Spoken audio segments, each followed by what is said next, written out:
What up? What up? What's up? What's up? This is not cool. So the Instagram feed has a portrait, and now it's feeding back audio. Uh, we'll kill that. We'll kill that. So I haven't been able to work it out. Maybe I should have done a test. But the Instagram feed was coming with a portrait instead of landscape, and it wasn't like a way to mute it. So it was Got you. bleeding over into us here. So I'm gonna try it for next time and test it out and see how it works. Maybe I'll have to use the whole second computer. But welcome to another episode of Water for the Thirsty. Sorry we didn't get you on Instagram there. Figure it out for another time. Welcome Kenrick, welcome Jerry. The others will be with us hopefully in a little bit. How's it been, Yeah. fellas? All good, man. No complaints. Tired. But Second that. But all good. Everybody's cool you on staying this where side. you are? What's Or that? staying where you are for much longer? You'll be back beside it soon. We will be back for Christmas. So we get back Christmas Day. And we back for 2 or 3 weeks. Come back. You're doing the I whole think year. I'm done. I'm actually seriously considering selling the house and being done. So Understood. No worries. All I'm right. not trying to. I don't think I want to go back How's the word or treating come back. you? No, yeah, come on. I guess we have internet like this, so I guess we can stay in contact. Um, how's the word treating you? The word? Yeah, man. Yeah, man, it's good. It's I have good. It's something. good. It's good. I have something Huh? to. I have something to throw to you both before I hear from you, because it's been Yeah. I've been mulling on it all week. It's coming out in Nehemiah chapter 9. Since the last time we were together, we read. Nehemiah 9. We read Esther, Okay. Nehemiah, Ezra. Since the last time we were together, I think we read Zechariah too because we missed the first Friday in December. I think we I missed. Yeah, that yeah was a that was a bad night. yeah we did Revelation, and of course we in Kenrick's favorite book Psalm. But we did that whole period of Esther, Ezra, and Nehemiah, right? And so Hmm. I'm reading this. I want to read it together with you guys and tell me if you guys see anything that was a little bit strange. So we'll go from 9. Um, I'll read from 9, starting from verse 5. 5? Yeah, verse 5. Um, so what's happening here? Just background. The Israelites, they come back to the new land, and they bring some of their old ways with them, and they get back into their old bad habits, and they kind of caught themselves for a moment. So here they are, they're gathering together, they in sackcloth and ashes because they realize, oh man, we messed up. And so they do this kind of collective prayer thing, right? Where they're talking to God about, acknowledging their faults, their mistakes, their whatever, right? And so I'm gonna start from where they begin to speak. He Hmm. said to the people, stand up, praise to the Lord your God, he lives forever and ever. So the people said, this is Nehemiah 9:5. So the people said, Lord, may your gracious name be praised, may be lifted high above every other name that is blessed and praised. You are the one and only Lord. You made the heavens, you made the highest heavens. You created all the stars in the sky. You created the earth and made everything on it. And you made the oceans and everything in them. You gave life to everything. Every living being in heaven worships you. You are the Lord God. You chose Abram. You brought him out of Ur in the land of Babylon. You renamed him Abraham. You knew that his heart was faithful to you, and you made a covenant with him. You promised to give to his children after him a land of their own. It was the land of the Canaanites, the Hittites, the Amorites, the Perizzites, the Jebusites, and the Girgashites also lived there. You have kept your promise. That's because you always do what is right and fair.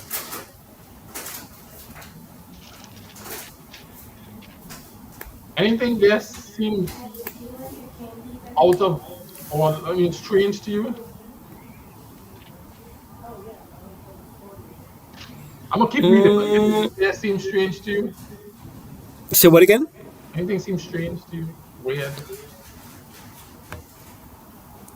Normal? Um, Just normal? Nothing that jumped out. All right, cool.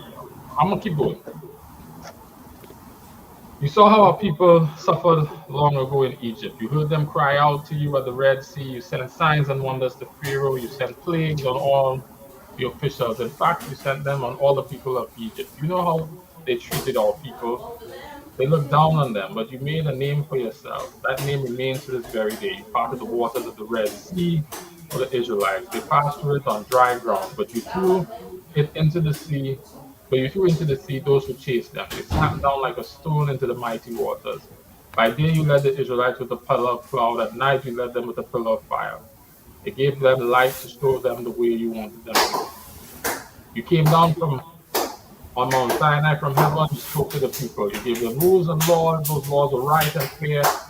You gave them orders and commands that are good. You taught them about the holy Sabbath day. You gave them commands, orders, laws. You did it through your servant Moses. When the people were hungry, you gave them bread from heaven. When they were thirsty, you brought them water out of a rock. You told them to go into the land of Canaan. You told them to go into the land of Canaan. You told them to take it as their own. It was the land you had promised to give to them. Anything seem a little interesting to you yet? Um, a No. little bit of entitlement, it seems, but Okay. I'm just I'm looking at them reflecting on their history, right? mhm, And they're collectively stating their understanding of God, His leading, and His rule in their history, right? right. All right. Mm-hmm. So we track in there. All right. But our people before us became proud and stubborn. They didn't obey your commands. They refused to listen to you. They forgot the miracles you had done among them. So they became stubborn. When they refused to obey you, they appointed a leader for themselves. They wanted to go back to Egypt, back to being slaves in Egypt. But you are a God who forgives. You are gracious, you are tender and kind. You are slow to get angry, you are full of love. So you didn't desert them. They made for themselves a metal statue of a god that looked like a calf. They said to one another, "Here is your God. He brought you up out of Egypt." And they said, they did evil things that dishonored you, but you still didn't desert them.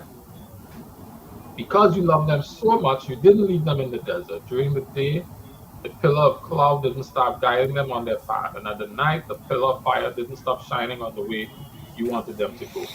You gave them your good spirit to teach them, and you didn't hold back your manna from their mouths. And you gave them water when they were thirsty. For 40 years, you took good care of them in the desert. They had everything they needed. Their clothes didn't wear out, and their feet didn't swell up. Sounds, kosher Mhm. so far still? Or Yeah. they just I jumped in don't. the history?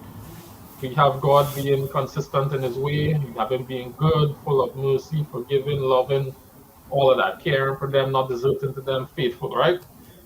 Yep. Now, here we go into the interesting part now. You gave them kingdoms and nations. You gave them lands far away. They took over the country of Sion. He was the king of Heshbon. They also took over the country of Og. He was the king of Bashan. You gave them many children as their stars in the sky. You told their parents to enter the land. You told them to take it over. And you brought their children into it. Their children went into the land. They took it as their own. You brought the Canaanites under Israelite control. The Canaanites lived in the land, but you handed them over to Israel. You also handed over the kings and the other nations in the land to Israel. You allowed Israel to deal with them just as they wanted to. Your people captured cities that had high walls around them.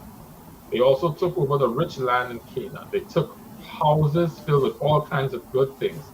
They took over wells that had already been dug. They took many vineyards, olive groves, and fruit trees. They ate until they were full and satisfied. They were filled with joy because you were so good to them. That don't seem strange to you? What's the strange part? Let me ask it this way. The How do you fact know that the when God, fact let me the ask you fact this the way. fact that okay. How do you know when God is within something? What are the in markers that God is the orchestrator? He's hands on in something that he's leading it. Like, how can you tell? And I'm saying that because these people are recounting what centuries of them believe is God's leading in their lives. It's like a collective understanding of God's leading, so much so that we inherit that understanding, right? 100%. Yeah. Right? We believe this is the way God is moving, and we learn that He's faithful. We learn that He's compassionate. We learn that He's tender loving. All of that, right? He also has a fierce wrath and anger, but this is who God is. But this little piece right here in their collective consciousness of the goodness of God, because that's what they said. They were satisfied and filled with joy because God was good to them. How was God good to them? So I'm gonna answer it like this, and it's not an answer. So let me actually, it's not even an answer. I was I was thinking about this when I read Job and some of the accounts this week from that, and I concluded that started thinking about. I don't know how you know outside of like so one of the reasons why I know that God is in something specific is that it doesn't happen all the time, right? But I'll pray for something or I believe that God is leading a particular way. And then over time, at some point in time, I see it play out according to the way I believe that God was speaking to me about how it's going to play out. So you see it in hindsight. So you see it. So you see it. You experience the conversation or the leading, and then you see it play out, and there's the evidence, Okay. right? And so, Let's pause there. Let's pause there. Not derail, but tell me more about that idea of evidence. Because these people are saying they captured cities that already had high walls, wells that they didn't have to dig, houses that were full of stuff, and that their God told them, go in them people's house, put them out, take well, their stuff, and well, that's what it I promise you. I guess the other thing is this, like, I I'm promise not you their stuff. sure. I don't. I when you think about I'm going to give you this land, right? I think we always make it, very cute and pretty and, put a little bow on it. It was like, oh, look at this little gift that was, it's somebody else's stuff. Correct. That he promised from years ago. Yeah. But it's also it's someone else's stuff that no longer, for whatever reason, he has determined that they can't have it. And the reason why you know that is simply because he said he's going to give them the land, right? I'm not. I don't know. If he ever told anybody how that joint was going to get given. How they were going to take it. If it was, if Not it until was they going got to there. be like, huh? Not until they got there.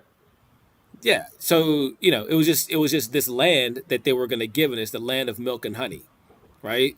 And that's the way we do it. But at the end of the day, like those are somebody, those are kids, those are babies, those are those are there's Yo, somebody's stuff that their family has worked for generations and generations to preserve. Like all of that is true, but God said He's going to give it to them. right. I don't I don't know if it's my responsibility to figure out like Well, that was going to be my next question. to, Doesn't matter, right? Doesn't matter whether he's in it or not, and that we need to be able to tell. The reason I'm asking this is you would think that if God promised you something, it wouldn't already have an owner, right? And your responsibility in claiming the thing that God told you wouldn't be to displace them from their stuff. Because if that's what is happening, then that's not the stuff God had for you. God could find a way to make that stuff available for you. And stuff is not the He word I want to could. say. But He can make a He way could. for them, for if you walk in the land, and yes, all the houses will be there and they're vacant. All the stuff But is this there and is. they're vacant. You just have to occupy it. But no, God is But saying, this. I'm giving that to you. You got to go put those people out and take their stuff. But Jared, so there are lots of thoughts, but just on this last point you made, um, God in His infinite wisdom understands that part of preparing something for us is preparing us for it. And sometimes to prepare us for it, there's a process we have to go through to displace who or what is there. I don't know of very much in life that doesn't come from displacing something or someone. If God says to you, I have promised a job for you, just arbitrary example. More often than not, there'll be somebody who was in the role before you. They might be mid office before you get there. Sometimes you get in, you train under them, but his he might give you the instruction. You have to move this Like. person out and take the role. I don't know. I don't see it as an issue or a challenge that there are things that you know we have to displace someone or something. So Well, no, To get or I someone don't. is I mean, displaced. No, it's some. sorry. If someone's like your girl, like my wife, right? There was some Bama that was dating her before, you know, and whatever happened happened, right? And either they were in love or one of them broke it off or whatnot. Like he could have been like, but if God had that person for me, then that's Yeah, it's almost like somebody then. was I'm taking with care of it till you. you got there. I don't know. I don't I'm know. with you And, that there but may but be but somebody my there. my other I'm but talking my about other where point is you have to this. go and forcefully take it because it's Yeah, different that they got but displaced and you didn't have nothing to do with it. By the time you show up, it was yours, right? But Jared, here's how I look at it. but the thing. We were always belonging to we always belong to Christ, right? We were always His. We gave ourselves over to the devil. He came and displaced the devil and took back what was His. So I just see it as like that same concept playing off or playing over on our level and just in different ways.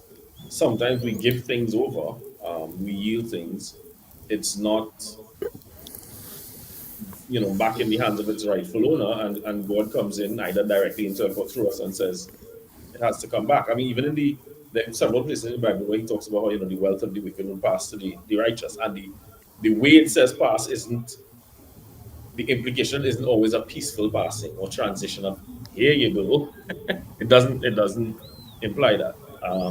There were a couple other thoughts I want to get to, but yeah. I'm gonna just restate the And question to anybody who's coming before I take you, Ken, because Z was asking the question. So Z, I was reading of yeah, yeah, Nehemiah chapter 9 as the people were recounting their history as they were admitting to God that they had done wrong. And in their recounting of their history, they described the gift of the promised land in a way that made me pause a little bit and made me wonder, how do you know when God is in something? Because what they essentially said was, God promised us the land that belonged to somebody else and told us go in and snatch that mess from them, put them out of their house, take them, kick them out, kill them if necessary, but take their stuff. That's because I gave it to you. And to me, that don't, it made me wonder, so how you know when God is in something? Would God really tell you to go and take something that actually has an owner right now? kick him in the balls, man.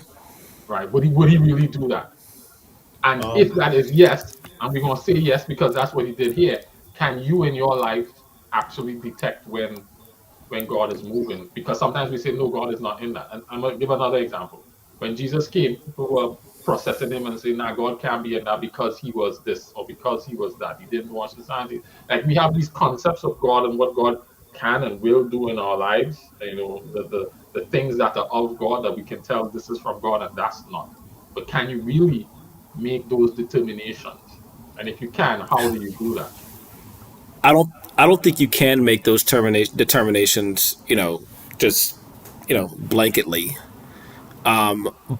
But the other thing is that, is the conversation we've had, before, and that, you know, there's so many different sides and perspectives to this, right? And so even stepping outside of our perspective and how, because we're always, and I catch myself doing it as well. Like I view the world through my lens, right?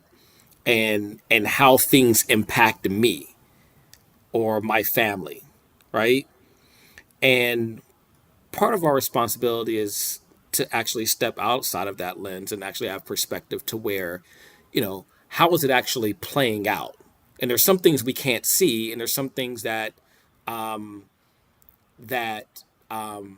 unquote are above our pay grade when it comes to this, right? And we can't. And God is doing things in order for certain things to happen. So, you know, not saying that this has happened, but it could have been like, over the past 200-300 years, these people had the opportunity to put God first and to choose Him, and they repeatedly, as the children of Israel, like did something totally different over and over again. He came to them and came to them. It's like, listen, I'm done.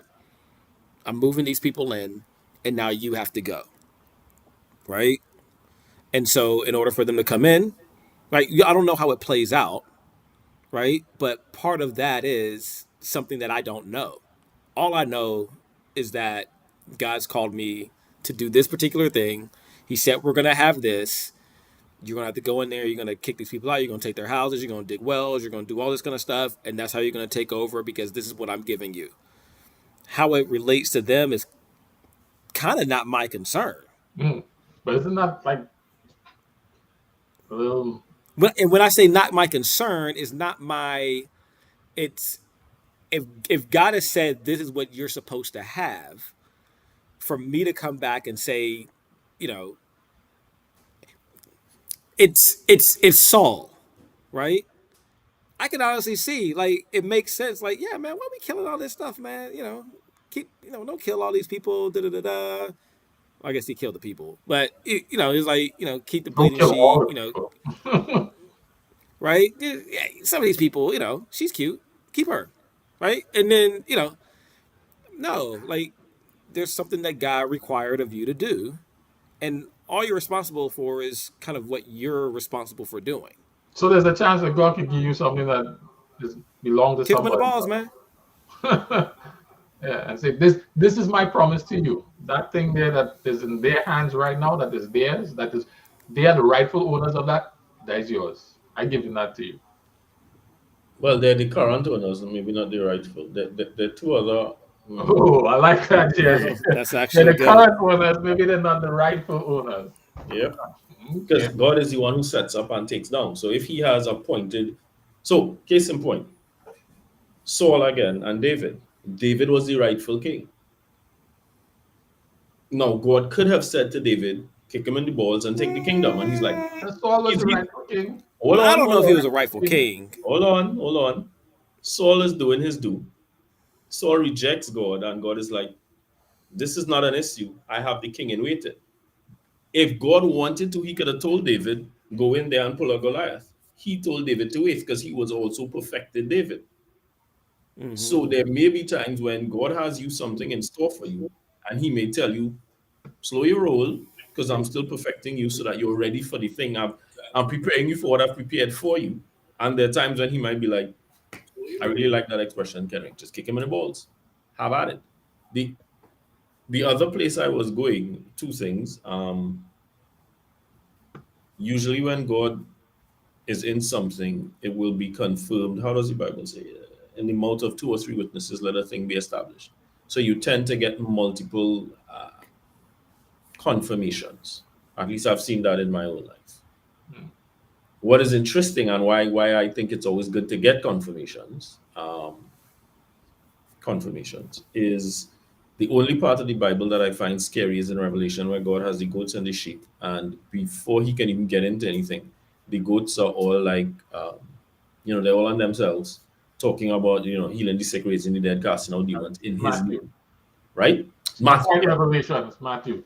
and correct you are. And what is interesting is that God says, well, He tells them, "Depart from me," but then He says, "I never knew you." He didn't say, "Well, I knew you and you played the fool and you backslid," and whatever the case is. That knowing you means I never really had a relationship with you. Maybe you call yourself by my name, maybe you went to a particular church, whatever the case is, but here you are doing all these great things in my name, and you ain't even family, right? So it's like, and that's why in my mind, we have to be sure that we have that relationship and we getting confirmations before we just jump into doing stuff. But if we have the relationship and we get the confirmations, by all means, kick him in the balls. Even if it seems grossly unchristlike, like armed robbery, home invasion thing. Well, Like, could I well, believe honestly within it my heart that literally, I got instructions from God to conduct a home invasion and to displace a whole family? Like, and it's, I believe in my heart, yeah, God, that is what God. This is God's leading. do remember, even I, some of the things God told Israel to do in the Old Testament, He was telling them to do it um, merely as a type or antitype to demonstrate what Christ would have to come and do. So now that Christ has come and done the thing, it's not like God has to now get us to do something to demonstrate what, you know what I mean? So it's like there were things He asked maybe, them to do. It was specifically just for them as an example, as a type, an antitype, whatever. And now that that work is finished, I don't really see an instance where we want a house but on the maybe, hill in Beverly Hills, and God is like, bruh, here's the AK-47s, run up in there. I'm just saying. Maybe, so, and that's where I'm coming from. So how do you know when God is in something? Because that's exactly what He did to them, right? Like if you parallel it, that's but I exactly guess, what He did. but I guess my thing is that I'm not sure. I don't outside of the person who's communicated it to, like Yeah. I was talking to somebody the other day, and they were like, I feel impressed to do this, and I mean, it's like I was like, I think that's a little crazy, but at the end of the day, it's like it's not like if that's where you believe God told, like, who am I to tell you that that's not where God told you to, like, it's what it is. I mean, Yeah, I can't tell you what God told you. yeah. You can if God told you not to tell him to tell him not to.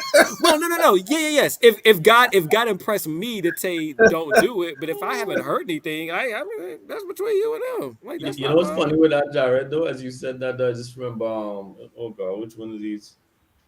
I think it's Ali Sikis, who basically said, she got, I don't know, God, the universe, whatever, however she referred to it, basically telling her, yeah, go take that man. That man was meant to be yours, right? So So that's what I'm talking about. Like, it's like, God wasn't in that. Like, 'cause a lot of people will say, no, But God how ain't do gonna you know tell it you to do wasn't? But somebody else's man, so right? Like, but maybe He might. And here's why I'm saying that. While I was reading Job this week, Job's friends were saying some not crazy things, but no, some they were crazy. they It had was some wild. legitimately good ideas, right? It was Um, wild. no, so me pull up one because I Bill Dad started out. It was wild. Yeah, you think so?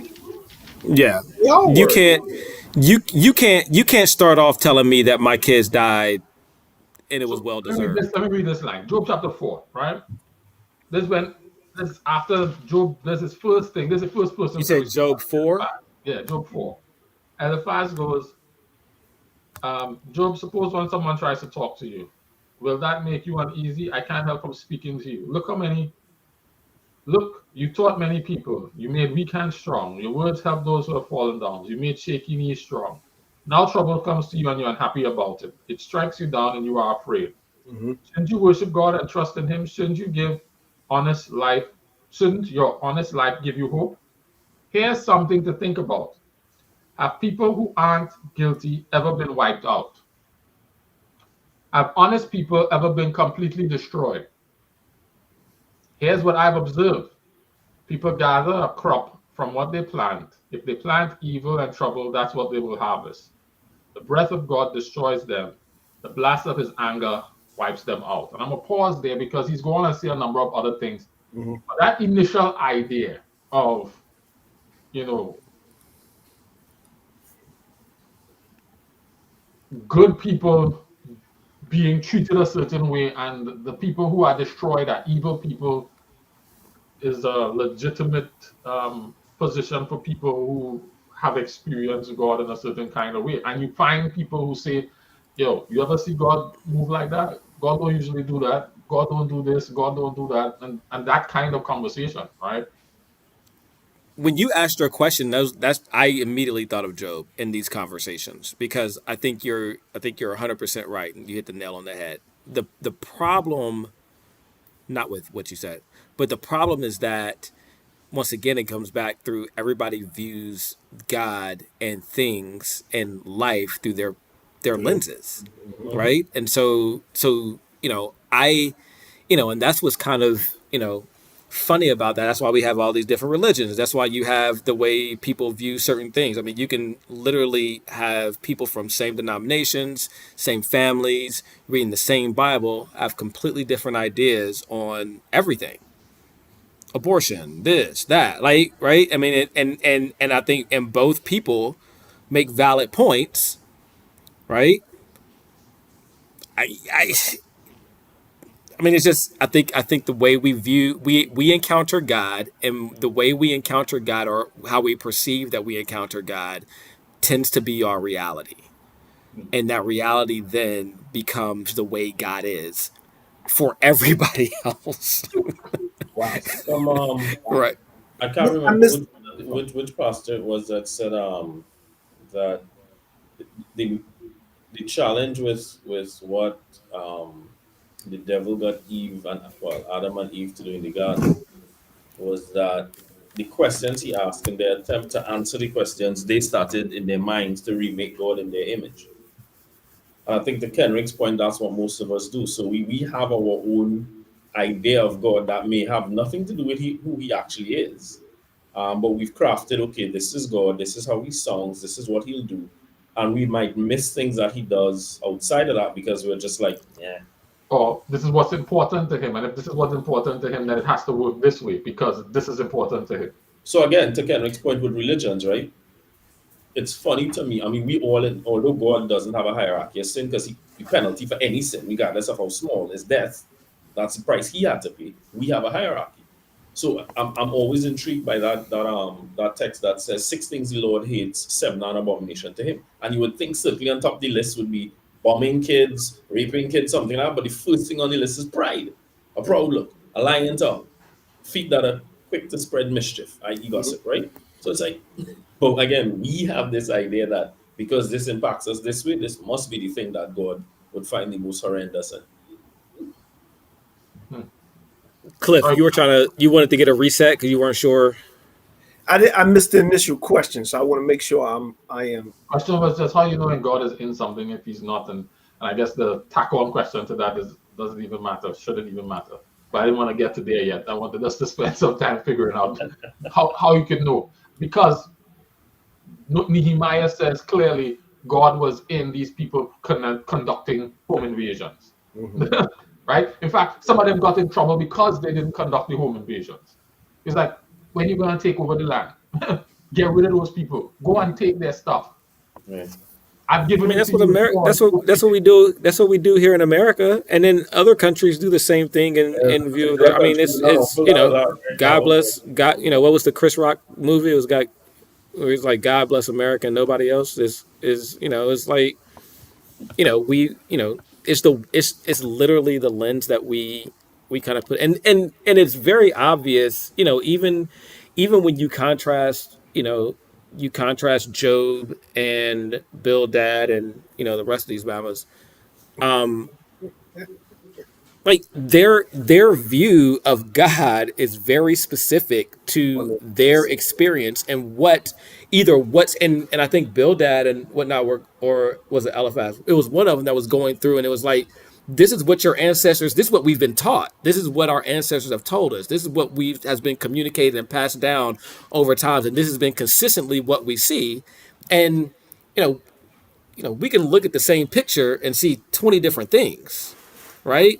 20 people can see 20 different things. It's your past, your history, your experiences, and all that kind of stuff that kind of tend to give some type of view of whatever this particular thing is that you're looking at that may and that's going to be vastly different than somebody else's experience.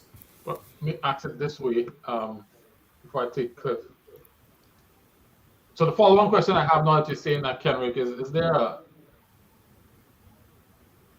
will there ever be a universal acceptance? I guess in some point in the future, Revelation does say that it will be. Revelation talks about it. Revelation says that. But Yeah. can we expect? Is it realistic to expect in this day and time that there'll be like consensus? Like, yeah, that was God moving. Absolutely. And when I'm assuming when you say consensus, we're not talking about like everybody on Earth. I think, to Jerry's point, there are times. I mean, we experience in the family, like we're praying about something and asking God for leadership in this particular area. Show us where you want us to go. Show us what we should do. Right. One of the prayers that we have is, Lord, show me, show Jewel, show the kids, whatever it is, right? So that, it's that confirmation that we're all on the same page and that we're hearing from God consistent, and it's consistent. So I think you can ask for that. I'm sure it could be, that's for my family. I'm sure it can be expanded upon and, go to community, to whatever community you're in or whatnot. Globally, no. There's only one, and I think Revelation was very clear, and saying that no, the only time it's going to happen is at this particular time. Right. To be fair, at the time of Jesus, there wasn't consensus either. John shows that, like Jesus would do something amongst the 12. There wasn't quite sure that he was from God. Like some people was like, yeah, definitely he's from God. X, Y, and Z. Who else could do this? But no, he couldn't be from God because he was doing that thing over there. So. You know what's funny with that too, Jared? That they, after everything they went through with God, how much he explained stuff to them the whole 9 years, he dies. So you would think that they by now they get it, but then shortly after his resurrection, some of them are still like, so will you establish your kingdom now? So it's like after everything, you still don't get that this is not going to be a physical kingdom to rule, and I'll be king and you can be, judge, jury, and executioner, right?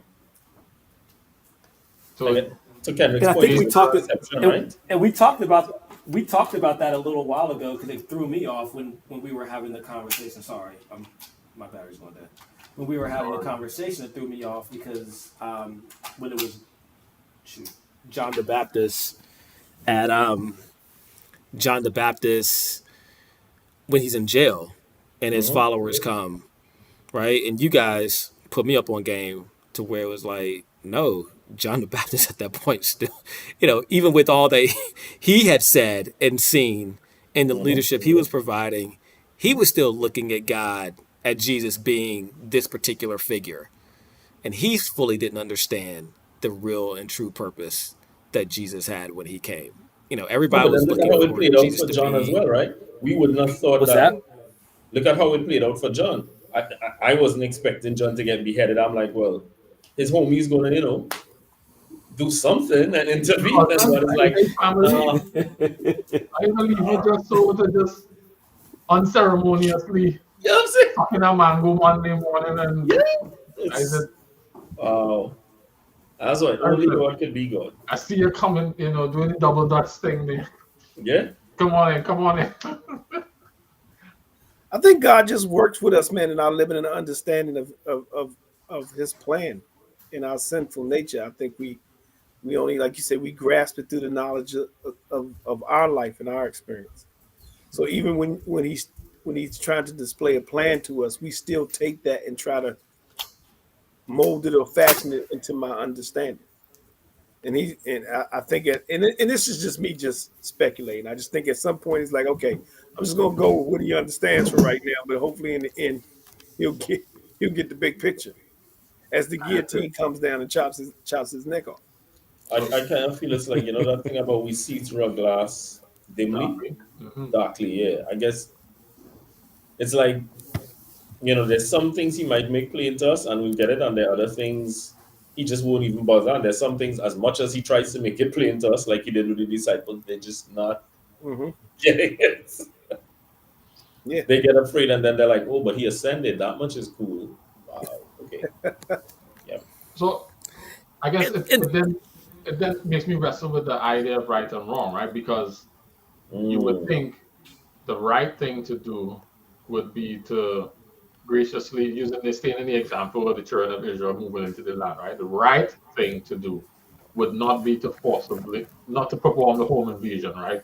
The right thing, if God is leading in the right way, do unto others as you would have others do unto. Mm-hmm. if that Like this man will know God your mighty side. will find a way to get moved out, and then the house will be vacant, and then it'll be yours, right? Legitimately, cleanly, Mm-hmm. home invasion needed, right? But those people got in trouble for not performing the home invasion. Yeah. So that now right and wrong is in the lens of did I do what God asked me to do, as opposed to did I do this thing or did I do that thing? Did it look this way or did it look that way?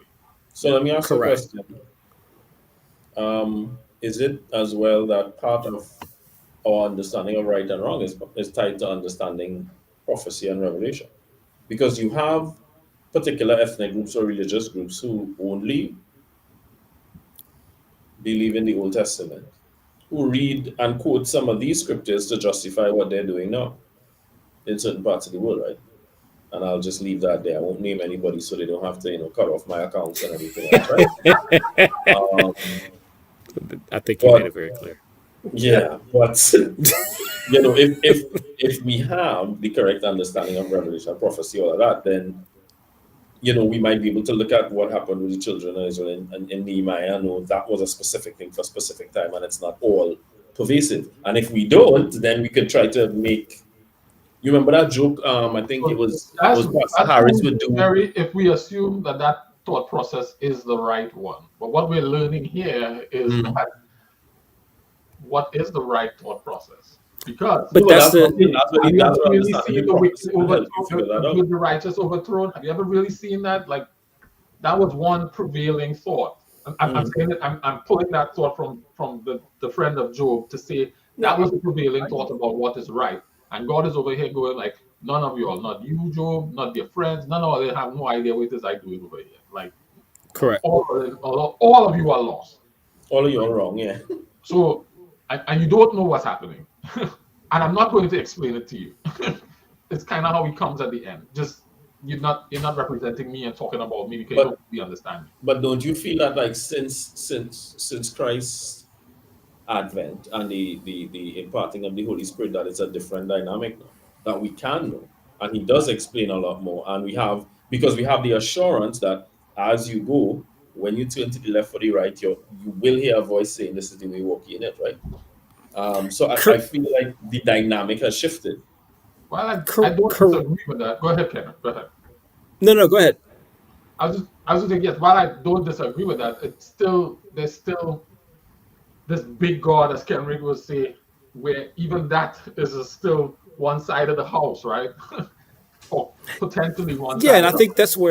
I think that's where I kind of fall off, and it kind of leads back to my my personal issue with like you know these large organizations, religious organizations, right? Because it's hard to actually because the right and wrong actually becomes which is sin, right, and not sin, is literally what God has asked you to do, right? And so and so if God has called you to do something that Mhm. differs from what everybody else considers to be right, right? So from a globally, you are wrong, Mhm. right? I'm Yeah. not in the will But of God. and and not in the will of God, even though you're doing exactly what God is saying and calling for you to do in that particular moment,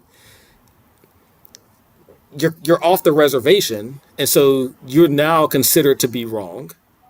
Yep. That's kind of where I get, you know, there has to, there's no room in organizations for that, right? And there's no room in any type of organize anything for that, Yeah. because now you're adhering to best practices and various things, right, in order to maintain, overall civility, maintain a culture, maintain certain things. And God's not calling for anybody to do that. God is literally saying, in this particular moment, I need you to be what I need you to be for whatever purpose I need you to be it for. He could explain it to you, he could not explain it to you, but he needs you to be that. And so if I'm truly in the will of God, I'm going to actually do that. Yep. Yep. And if I haven't been told to tell this person no and to communicate that this person shouldn't do it, then I actually can't and should Mhm. not. Right. And I think that's which makes this whole thing difficult to a certain extent. But Yeah, it's funny. Just this week, as you mentioned that, Ken, we having a conversation about the early church, as in the early Adventist church, right? And mhm. it's two instances where the message went first to a black guy who, of course, thought this can't be God. Something has to be wrong because the way society is currently structured and how I operate, it can't be that I have to take this message to white people. That's just not the dynamic. No way God will tell me to do that, right? It then goes to a woman who is just as disadvantaged, well, not just as, but Equally disadvantaged, disadvantaged. Yeah. disenfranchised, and whatnot as well. It just didn't make sense, but she decided I'll run with it, right? And we'll do it. Yeah. And what was interesting to me is how accepted she was, which was completely out of the norm. And I tell myself, had that black guy done it, he would have probably been granted with the same grace, right? But to your point, it's like doing something completely outside of what, and in not doing it, there's, well, if they decided not to do it, that was sin to them. But what I'm hearing is there's no universally accepted God is in this. It's more a case of based on your relationship and understanding of Him, are you being faithful to what He's asking you to do? And really, that's the only thing that is your will. That's Well, what I'm I think that's true, but I guess my my overall takeaway is that I say that about organized whatever, but at the end of the day, if you have a group of people, whatever that community looks like, who is truly seeking after God and His will, I think God will create consensus and He will make sure that there is spiritual consensus. clarity and understanding in what is going on, right? Much, much. It's the dynamic of, are we actually as a community seeking after what God is truly looking for, whether it's I somebody talking to me individually or not. I was with you, and then I remembered Jews in Jesus' time. He did not attempt to seek consensus. He Was did it. that? I'd say I was with you, and I was like, yeah, God is pretty clear at trying to communicate where He is to the community in the context of whatever community it is. But I'll say, in the context of the Jewish community at the time of Jesus, He didn't attempt to do that. He came and He made His case. He presented what He was presented, and who was for it, who didn't, who wasn't for it, wasn't for it. Correct. I'm not saying to go out there and lobby for consensus. I'm saying if you have a group of people that are truly seeking after who got, we can clearly see from the actions of the Pentecost, right? Pharisees and how they managed the people and how they led, they weren't seeking consensus from as to who God is, like truly what God's will was. They had their ideas, they had their thoughts, and they managed and led according to those ideas and thoughts, not necessarily what God was intending for them. Because if they were truly seeking after Him, God would have made it plain and clear to Well, what He it was. did I make mean, it plain and the clear. the They people the didn't get people it. that were, they didn't get it, but you saw people, you saw Nicodemus, you saw people that engaged on that level and that had deeper conversations and were led a certain way, right? Even look at the disciples, how they came about. So it's just I'm not saying you're lobbying for consensus. I'm saying that I think it's our responsibility, even like on this community, like to pray and seek God, right? And so there's conversations that we're going to have that we're going to disagree with, that we're going to kind of be on different pages. But there's also a conversation that we'll have where God is like, He leads us to being together. And I guess overall, I think we And sometimes that's probably over end up in the time. same, we Yeah. kind of end up in the same place. And the way I think of it is like the day of Pentecost, right? We don't know how long they were in that upper room before the Spirit came, and the Spirit came when they came to some degree of consensus. Hmm. So I almost feel like spiritually that was a foreshadowing of water for the thirsty. Where sometimes we're all Christians, we all come together with this belief in Christ, and sometimes we have really diametrically opposed views on something, but in discussing it prayerfully and respectfully and whatnot, I can't think of any time when we started a discussion, we disagreed, and we didn't leave with a greater sense of uh, togetherness. So it's like I could see the sense in what Jared is saying, and even though there were things initially I disagreed with, it's added to my understanding. It's given me a more holistic picture than just my little narrow myopic view, right? And the idea and the intent to continue to search for clarity, Correct. right? And not necessarily consensus, but clarity, Hmm. right? I don't Yeah. think we're all. I don't think God's looking for us to have consensus. I think He's looking for us to have clarity as to who He is. And once we understand that clarity and we have that, it still will look different to Jared than it'll look to Jerry, to Cliff, or me, right? But I think, ideally, we'll be a lot closer and more in God's will. So Kenrick, give me my takeaway minutes. Thanks, bro. Appreciate it. Yeah. There's not like Clarity enough over to say. I don't want consensus. you to forget. Yeah. The I had to question is, did Jared get? Is Jared? So I'll say I'll describe what I'm understanding. What I'm understanding is you can't really put a box on God. And while there may be forms that He may prioritize for a season, for a time, for a purpose, the, leveraging Jerry's point out about pride and those things, there's some bigger, I would say bigger ticket issues, but the things that he's concerned about isn't tied so much to the form, but the heart posture and the motivations behind where you are. And so it's not the actions in and of themselves that are problematic, but the posture of the people in doing the actions. Mhm. So it's not that home invasion is bad or good, but home invasion when I'm just out to take somebody's stuff is bad. Home invasion, if God sends me to do it, is And it really gets just it's judgment. it's judgment. All right, all right. I like judgment. that. Yeah. God send me to Yeah. do this judgment. If I take it upon myself because I want your stuff, that's problematic. Right. Yep. That's covetousness. And so it's looking beyond the actions to the heart, and you can't look at the heart of other people clearly. So it's really more introspective type thing about what's my heart posture, and what do I understand God to be saying, understanding that I don't fully understand God. I don't know everything, but I can't always define things in terms of good action, bad action, right action, wrong action. Um, but you know, what does God need from me in this moment? What does faithfulness look like for me in this situation? Yep. Um, and it may not be something that everybody else signs on to or understands, and it doesn't really matter really. Um, Correct. Which makes this whole thing very complicated. Can I can I indeed. can I push back a little bit? Yes, please go ahead.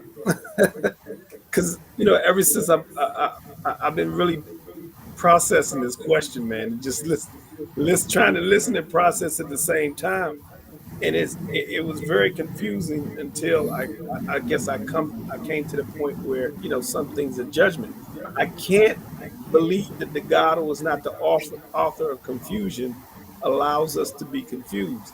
I can't believe the God who is working towards community allows us not to be community or not to be on one accord. So there has to be a way to understand when I'm being led by God and when things are in His will. So when I said judgment, it was one of the things that I was wrestling with because I was like, how can a home invasion be right, but then turn around and be wrong at the same time?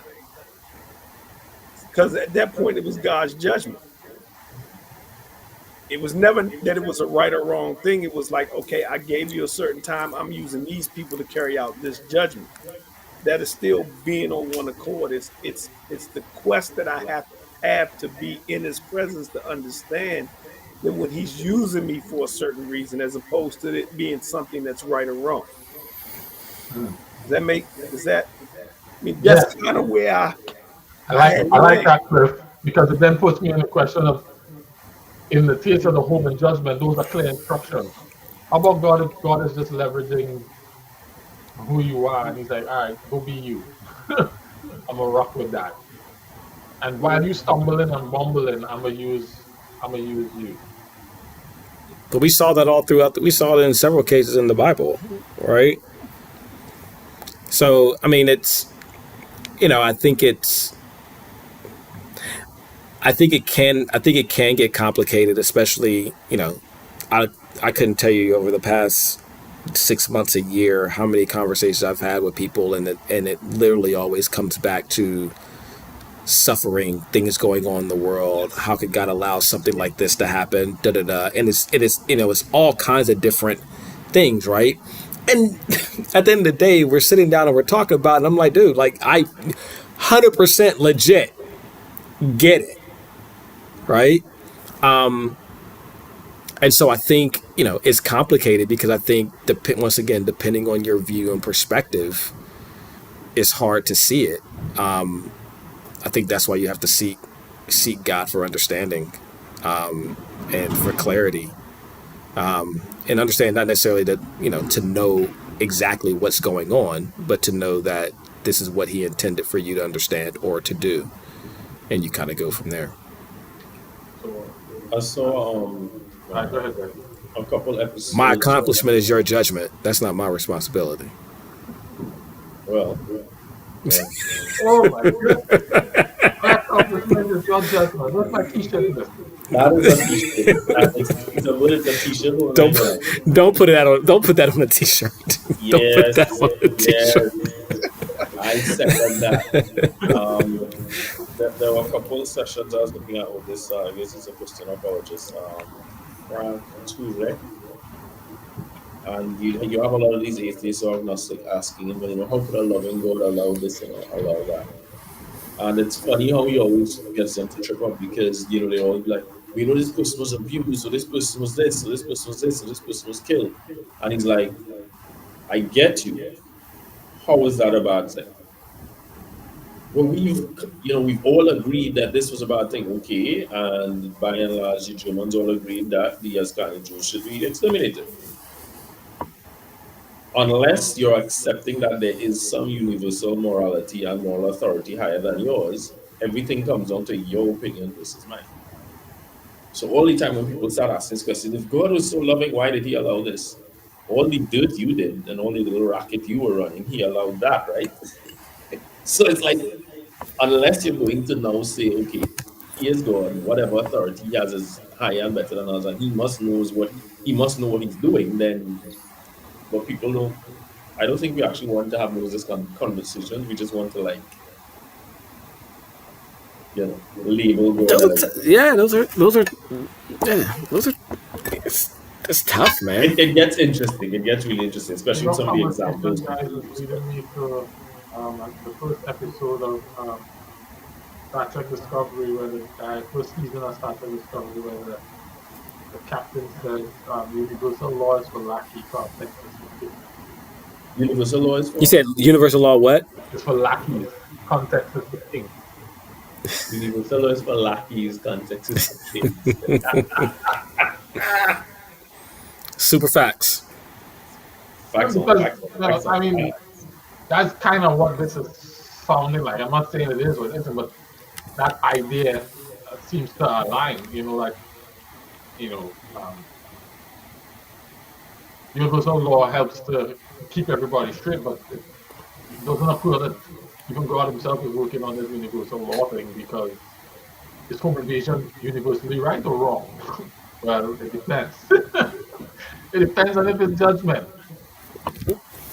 Yeah, I mean, you saw, especially when you're going through all these minor prophets and whatnot. I mean, you saw people eating their kids and doing all that, and that was judgment. Like, was it the kid's fault? I don't know. If it's a 6-month old, I don't know. I Yeah, mean, I'm throughout the looking also Bible, at like God. you read Revelation and when the seals or the bowls are coming out from the throne room of God and getting poured out on people, you're like, really? That's Yeah, kind of fun. That's just loving, and and it merciful. seemed to be indiscriminately thrown out on Yeah, people. Yep. but it's just like the idea of the the thing that is in the bowl. Like who decided what was going in that bowl, right? And why Yeah, that? Yeah. yeah, yeah. So it kind of takes the box away from God to be, it's like I don't really know him. I have a glimpse of him. I have some idea. I'm getting to know him. I know him and how we relate one on one, but I can't predetermine how he is or isn't going to move. And I just kind of have to be postured to follow wherever he's leading. And as you say, try to seek that confirmation that he is leading and allow it to be more of a faithfulness between me and him rather than an exploration of right and wrong based on how I've defined it, society's defined it, or even my past experience with God. Because that's what I see with like Bildad and Eliphaz. They were like, have you ever seen a righteous person, just wiped out and utterly destroyed? God don't do that. God don't do that. And then Job's experience says, well, absolutely God does. Absolutely sometimes. Exactly. Sometimes, Absolutely. Sometimes. Wow. and that's kind of, but it's kind of what you Wow. guys, on this journey here at Water for the Thirsty, as is kind of, I've kind of been led to realize that also part of the problem is that we take a selfish view of things, and as opposed to understanding like this is just God. It's God and people. I happen to be a people, right? But but this is actually bigger than me, right? And this is God trying to save mankind, Mm-hmm. right? Mm-hmm. And so yes, we have this personal relationship, but this is not the only relationship that this revolves around, right? Right. There's so many other people, and God's trying to save us, right? And so when as I've started taking that view, you kind of view things a little bit differently, and how God interacts, and even the things that happen in your own life, you realize it's part of this. It's not that deep, like kind of is what it is. Yeah. This Some, isn't really about me, Sharika. sometimes you got to rob Peter to save Paul. Hey, Oh my now that God. I'm putting on a t-shirt. Now that I'm putting on a t-shirt. Sometimes you gotta rub people. That's a whole Simply lot of because on that particular day, God needed Paul to be saved. Hey, Paul could be dead the next day, but that day, hey, Paul was supposed to be yeah. saved. But sometimes you we gotta don't know. rub people to say, hey, because God is the God of everybody. Like every time I see it and think about that movie Crash, I think about that. Like how the Mhm. brokenness of each individual is can be leveraged by God. I'm not saying that's what God is doing per se, but can be leveraged by But God. it's not far Uh, from it, uh, though. This is for the salvation of other people. 100%. It's not far from it. Not far from it. Mm. I feel okay about the home invasions.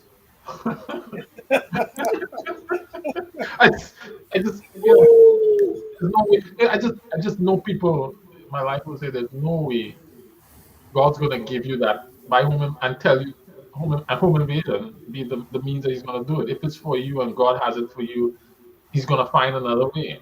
I'm like, Mhm. but no, Not suppose necessarily. God send me to rough them up.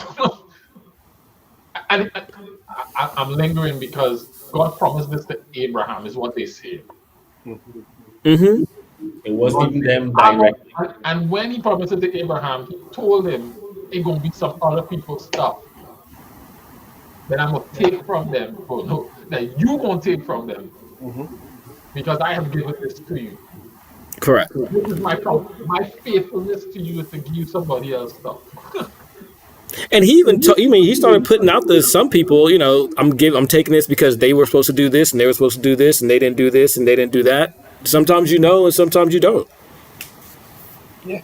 But yeah, And you show up and you go home. it's not, you know, it's ugly making, I guess, lingettes and patties, veggie patties probably aren't Watch out, ugly man. to make. I don't know.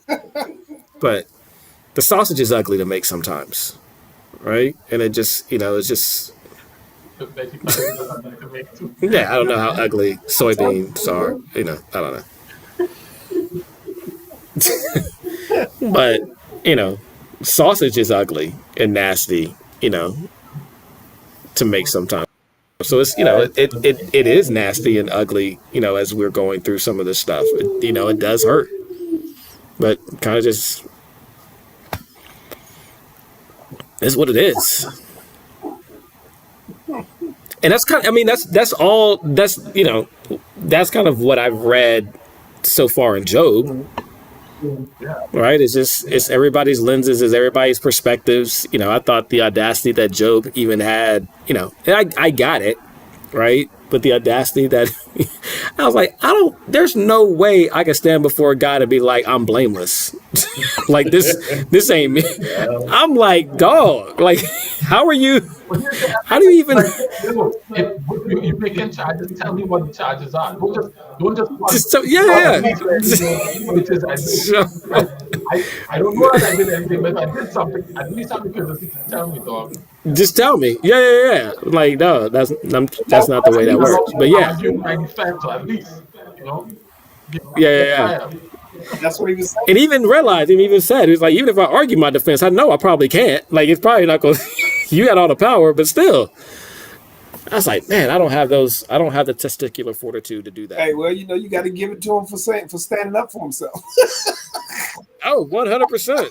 And coming out alive. He wasn't letting nobody guilt him into saying that he was wrong. And he that, did something to deserve this. yeah. And I wonder how much God knew that he wouldn't do that. Why he kind of say, yeah, you could mess with that one. I would have to say because of the relationship that they had. I mean, is that he knew Job and Job knew him, so he was like, yeah, you can mess with him. He did, but was what Job was saying much different than what the other guys were saying? Kind of. It was kind of along the same. Other guys were insisting that God has a certain way of doing things, and what we are observing is God doing this, and so you must have something going on. There you go. And they were backing up their cases. Like as Bildad said, does God ever treat people unfairly? Does the Mighty One ever make what is wrong appear to be right? They had this assumption about God that was informing their worldview, and that was allowing them to interpret what was happening in Job as being this, right? It couldn't be anything else but this. And Job is saying, but didn't Job kind of come from that perspective as well as he's going through and making his argument? He was still trying to he was like, this doesn't make sense because, within the light of that, was that? No, I was saying it doesn't make sense because he's saying, I've served you. I've done what you've asked. I've done what I'm supposed to do. What I've actually do. So if this is how I'm going to be treated at the end, man, it was better that I wasn't born. It was better that you didn't bring me in the world in the first place. If I have to go through this turmoil and see all of this, I know you're righteous and I know everything that you do is just and true. But you should have just let me be. You know what I'm saying? Curse my mother's womb, cuss the tits that I sucked on. I mean, I'm sorry for being vulgar, but I'm just saying. That's what he said. Just all that. We all suck on tits. I mean, yeah. I'm just, but it's a family show. like Family Feud. It's a family show. Every now and then, Steve slips something he ain't got no business. Oh my goodness. but yeah. I mean, basically that what he's saying, and he was like, just and true. And so many were just and true of your ways. And just, this one right here, I'm not understanding. This ain't it. I'm not understanding it, but hey, I'm gonna make my case at least. You know, that's when eventually I God had to gotta step in and like, yo, wait a minute now. who, where were wait a you? minute. Who are you again? Like, don't like my mother used to do. Because like when my father passed away, man, it was me and my mom, and me and my mom had a different relationship. But it was sometimes I would step out of line, and she would give me a look like, "Yo, don't forget who you are and who I am." Yeah, yeah, yeah. You know what I mean? Like we have Where this you fit in understanding this and we thing? know each other, but whoa, wait a minute, don't forget, I am the mother. You Yeah, know what I mean? So I think God was like, "Yo, okay, I gave you some leeway, but wait a minute, hold your horses, Yeah, don't yeah, yeah. forget."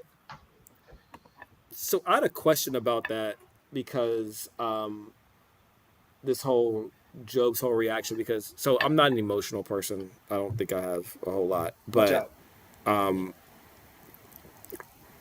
but You had emotion at least as two I times. read, I think it was chapter, huh? You had emotion at least two times. Yes, yes. I Yes, didn't say I was yes. void of emotions. At I least just, I just don't. Yeah, there's certain emotions I don't think I have. That motion I Yeah, have. okay. I got that motion. You stupid. Yep. Um,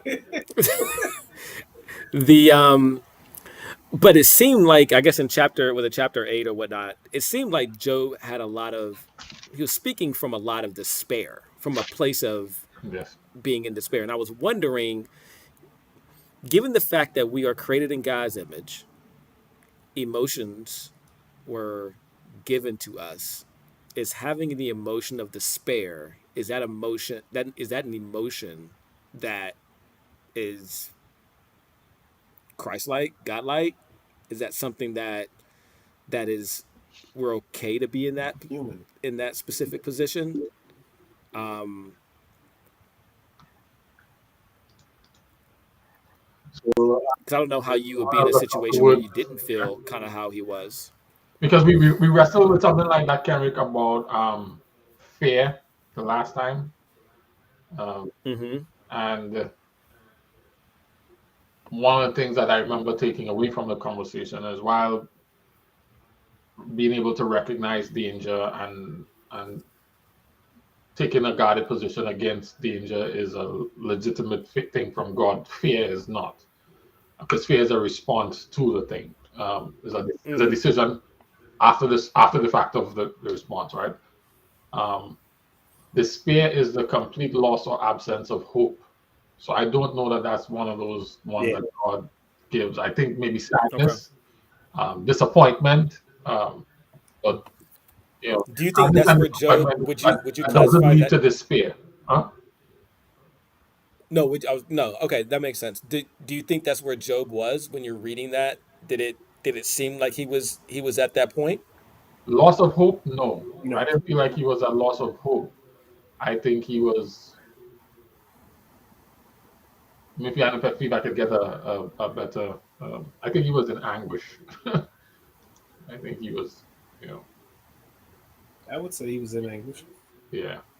He was extremely distressed, but I don't think he had gotten to the place of despair because he kind of spoke. There's another verse where he says, I know I will see my redeemer one day." So he wasn't like all is lost. Which is Mm-hmm. where his wife was kind of like, "Chris God and died," because I don't remember that part.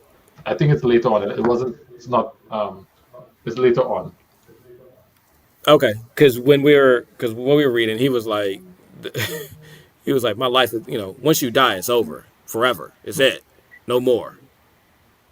There's Job 19, so it's later on. It'll come.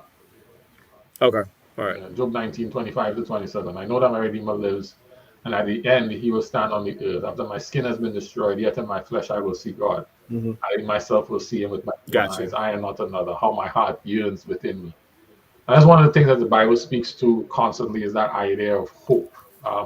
In the midst of sadness, and the midst of anguish, in the midst of distress, that's the hope in God that lingers. So no, I wouldn't say despair. Um, and then not Okay, having studied it. It's just going off the definition of despair. It seems antithetical. got you. There's some comments about the previous stuff you probably need to I did pull all of these up, but we kind of touched them indirectly in our Okay. conversations. Ziva's agreed with us that we can't box God, and she brought an example of the lion spirit in the mouth of the thing, to show another example of a time when God didn't where you wouldn't expect God to show up in a space to condone lying, right? You wouldn't expect God to say, "Go, yeah, all right, that will work. That will serve my purposes for you to go and lie to these people." Like, you think God would What never? is that? God hates lying so much that He will never utilize lying to His advantage,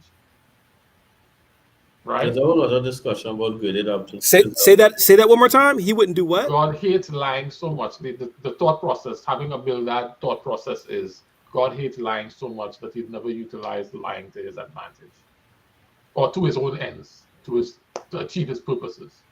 He wouldn't leverage the But tool he of did. lying to do that. But he does. Exactly, but He does. Yeah. But he does. Or you say, but He has. But he has. Yes, that's probably a better way to say it. You know this thing, Jared, they call graded absolutism, No, I don't know that. Tell me more about it. where Graded. the premise is that because when God doesn't say thou shalt not lie, he says you shall not bear false witness, which is actually based on graded absolutism. So if you're living in 1942 Germany, German soldiers come to your house, you got 6 Jews in the basement, and they ask you, how many Jews here? What do you do? You lie. God You don't bear expects, false yeah, witness. God actually expects you to spare their life, even if that means That's what, every Or that's what I conversation. was wondering. That's what I was or wondering if this is what or Nehemiah is talking about. That. or Or he may be like, nope, you're gonna tell him. Yes. Or there might be that time where you do that. Because he honored the Hebrew midwives for doing that exact same thing, right? yeah, take the kids and hide Exactly. them. And Tell Rahab them, yeah, too. they take really long. Or He did Rahab. Yeah, Rahab the same way. Yep, absolutely. Oh, And I know, one of the things that brought this to my attention the first time was, David being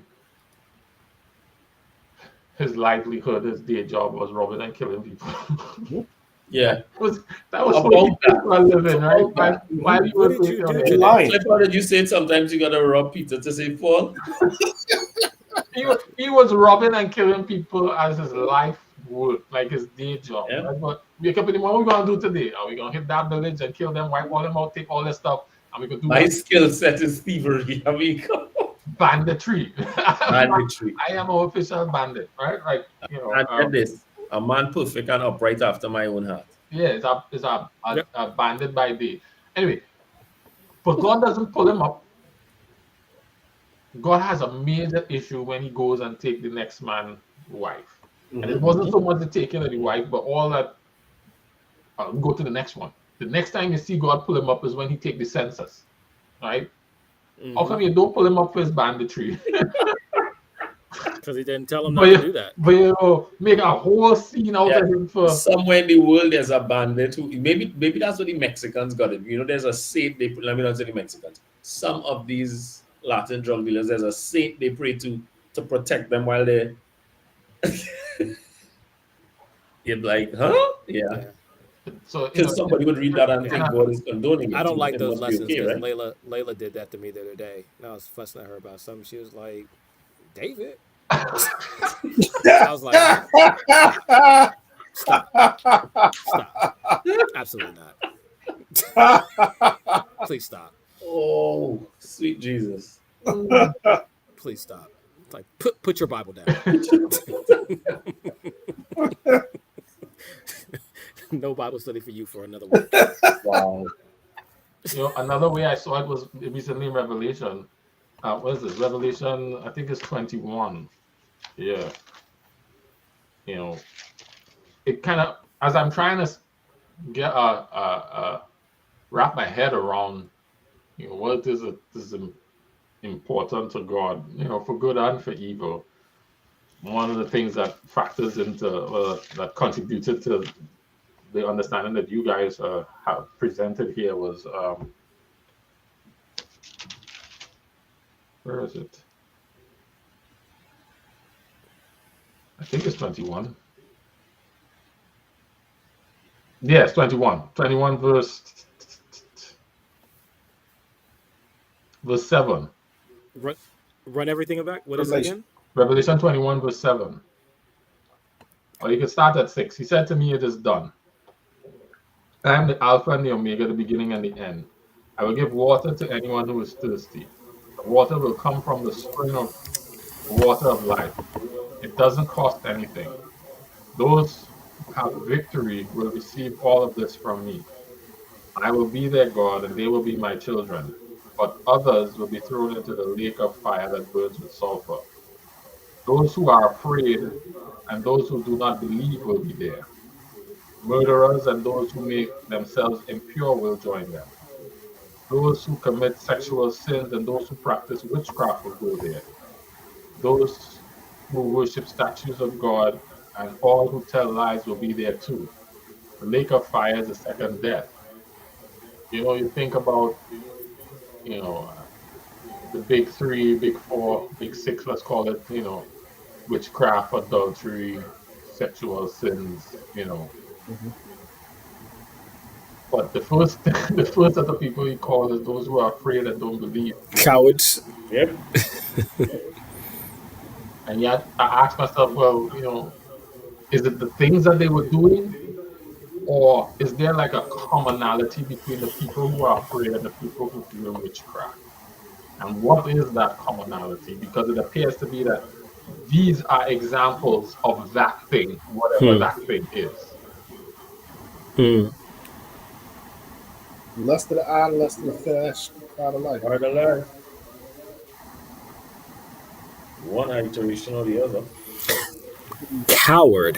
What would a Well, coward? remember, like we had discussed a couple of weeks ago, that um, fear is not a naturally occurring emotion. It comes through your Mm. experiences of others.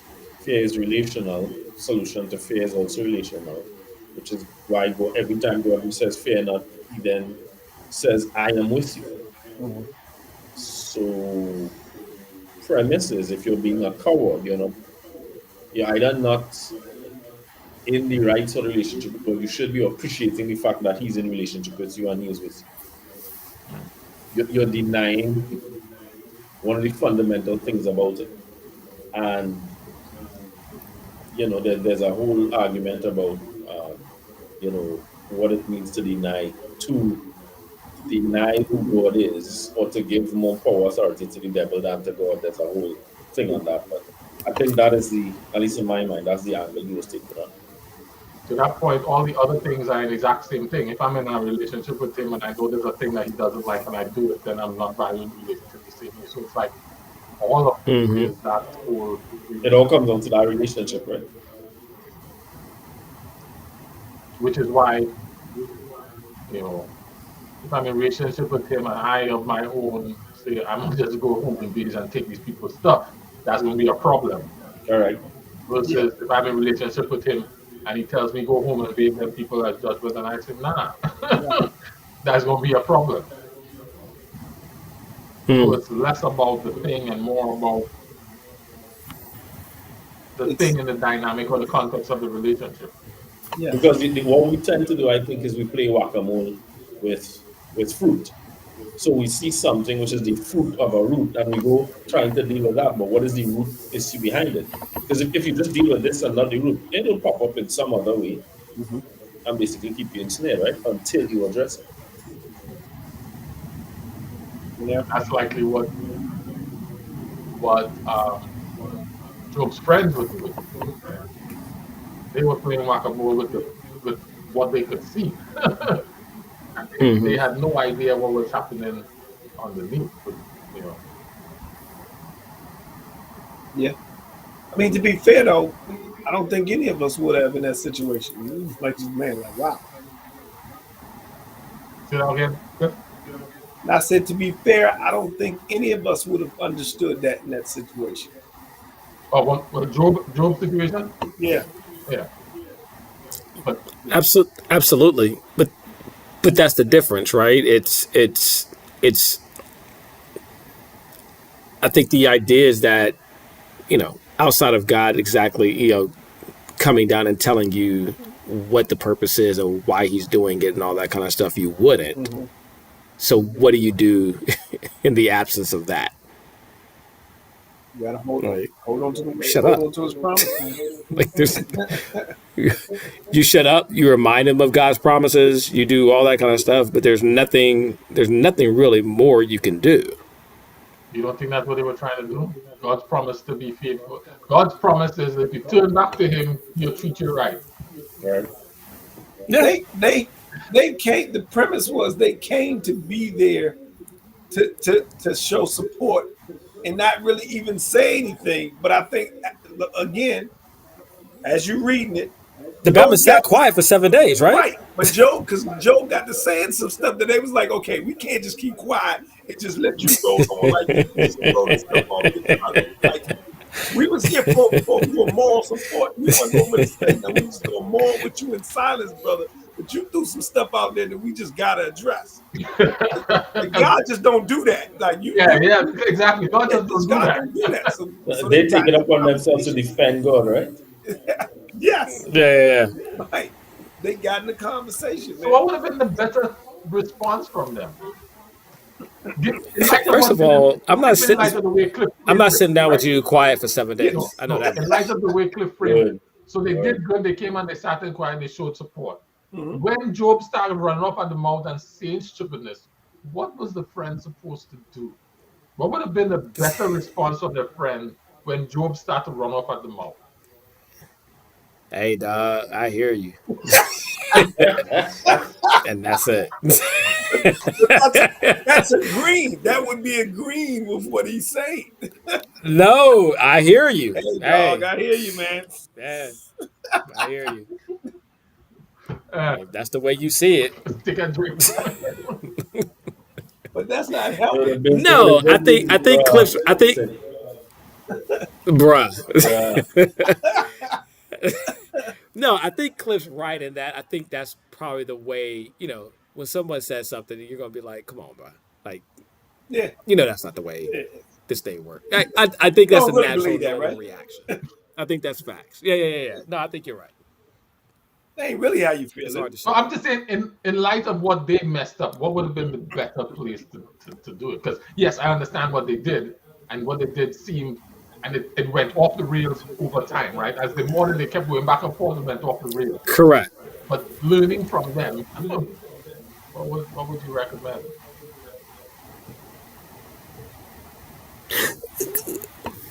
Well, I think. Well, I think there's some principles that are true no matter what, right? God being God, which I think they kind of, for the most part, understood, and I think those things continue to reign true, right? And I don't think there's really much more than that outside of like, yo, and you have to really do it, but you gotta be like, I'm praying for you, dog. Like, but you gotta actually pray for him. And I think that's really it. I mean, I don't think there's much you can. I don't think there's much of a conversation you can have, especially. I think one of the biggest things that one of the things that we've talked consistently about on this thing is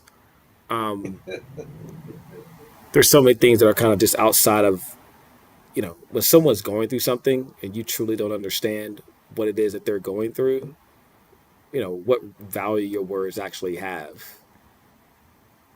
in that, right? Because it's something that you have no experience in.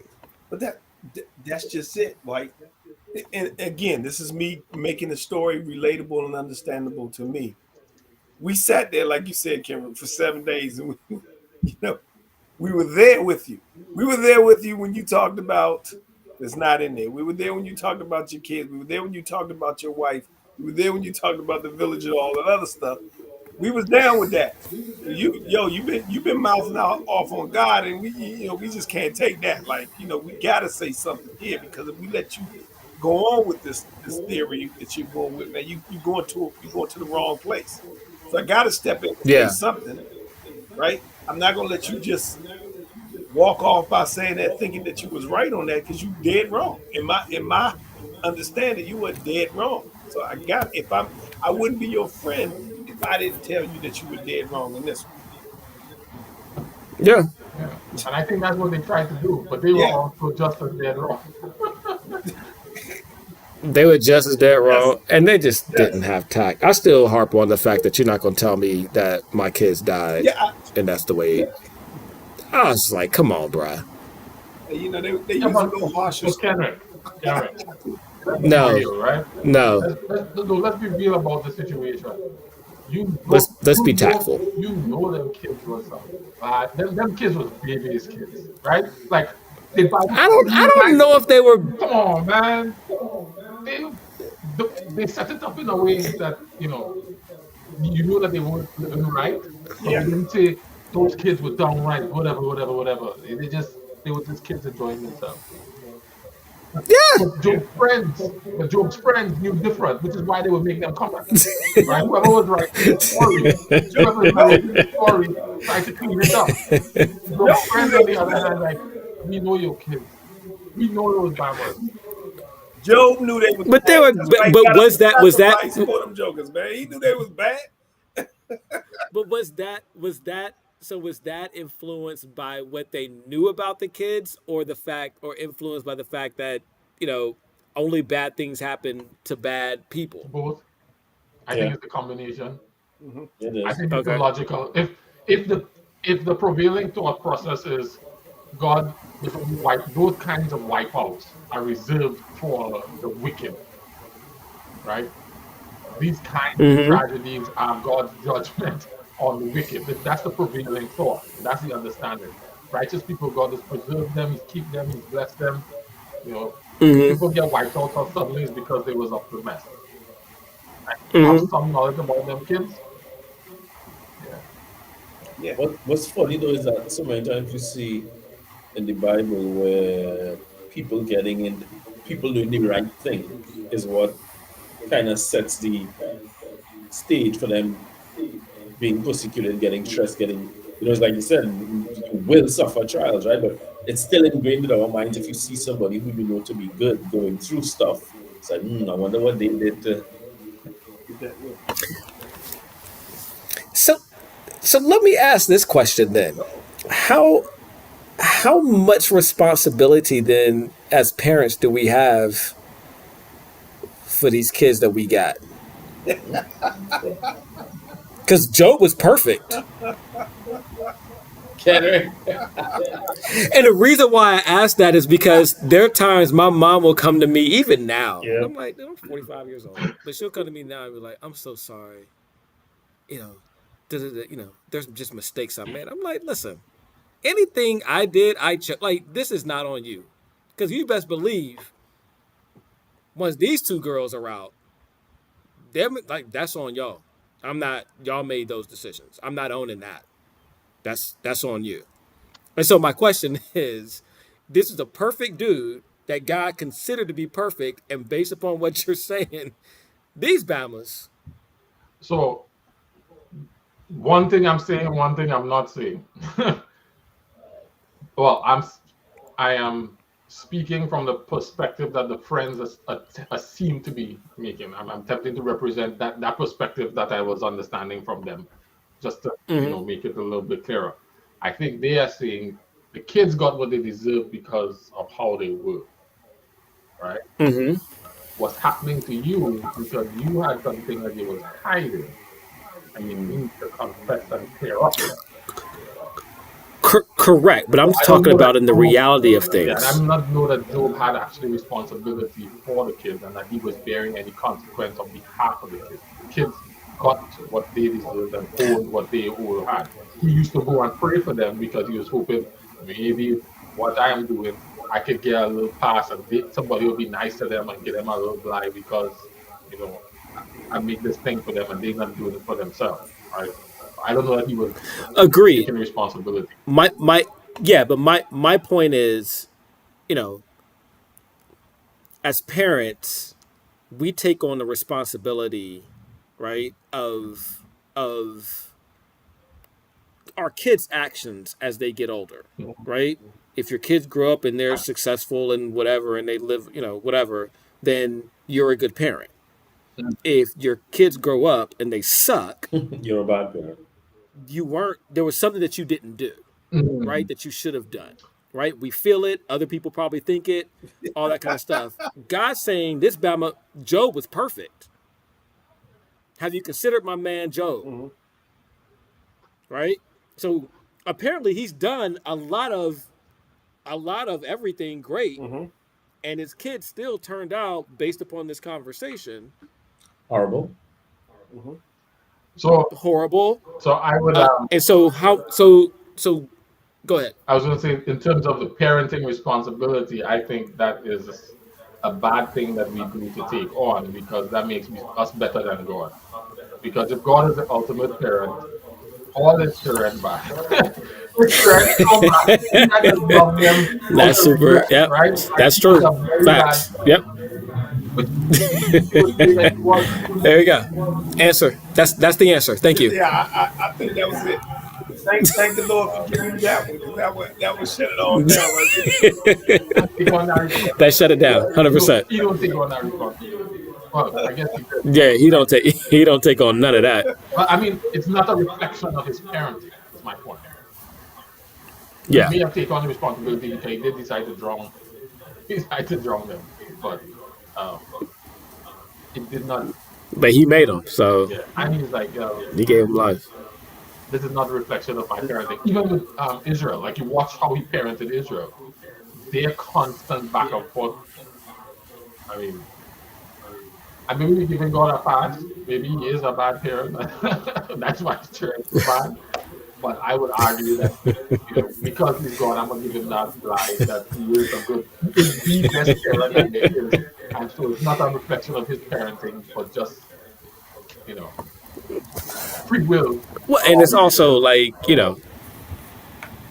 it's also how you parent, right? You know, the it's the there. I think there are different philosophies on parenting, right?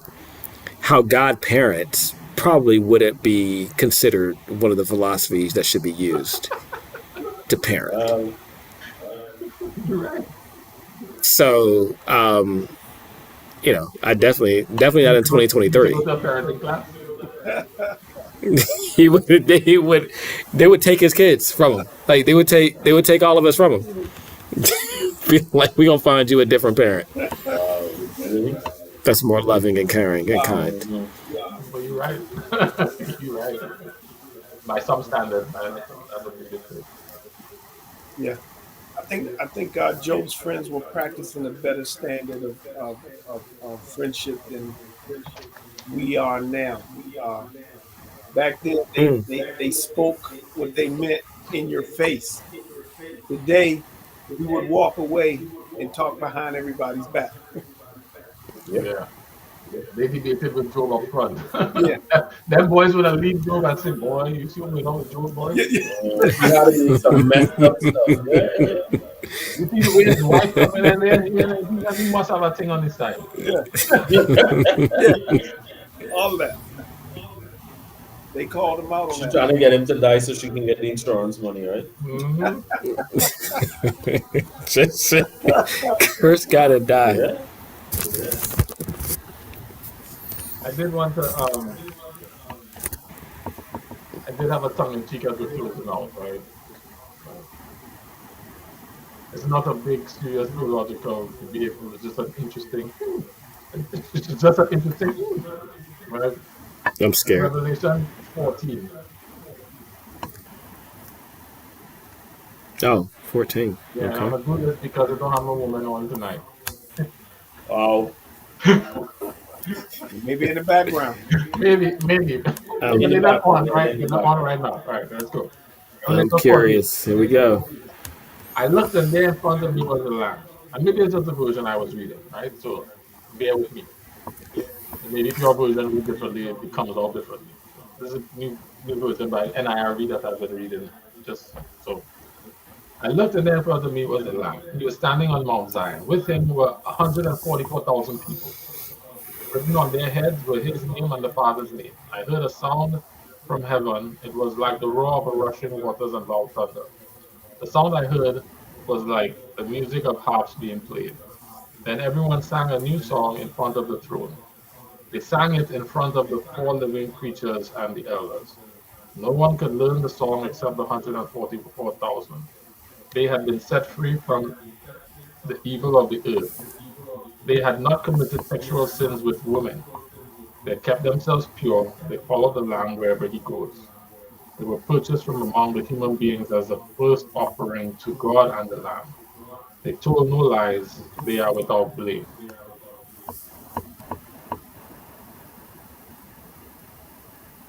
So 144,000 all men.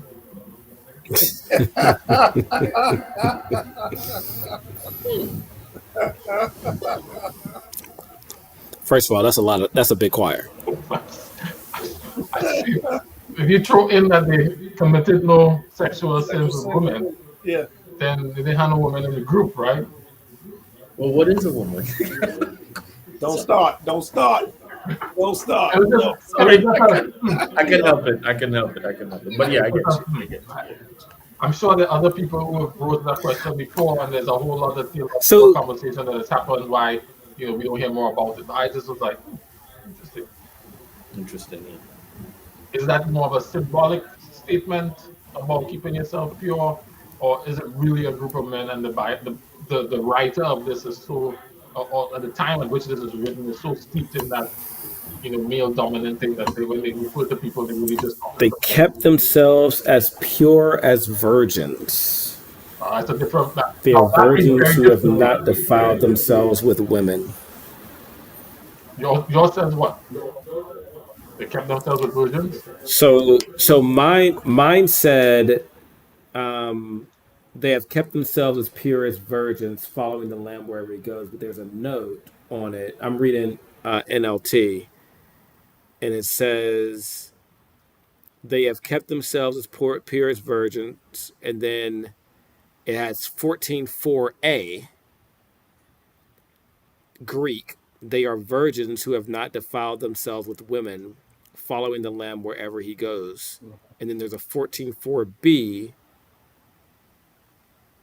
Okay, no. So that's just the 14:4a. So that's what I have written. Yeah. And King James says they have not defiled with women, for they are virgins. But yeah. don't virgins aren't virgins like biblically women? Like they don't use virgins to talk about men, Well, do they? well, the Amplifier says these are the ones who have not been defiled by relations with women, for they are celibate. Dang.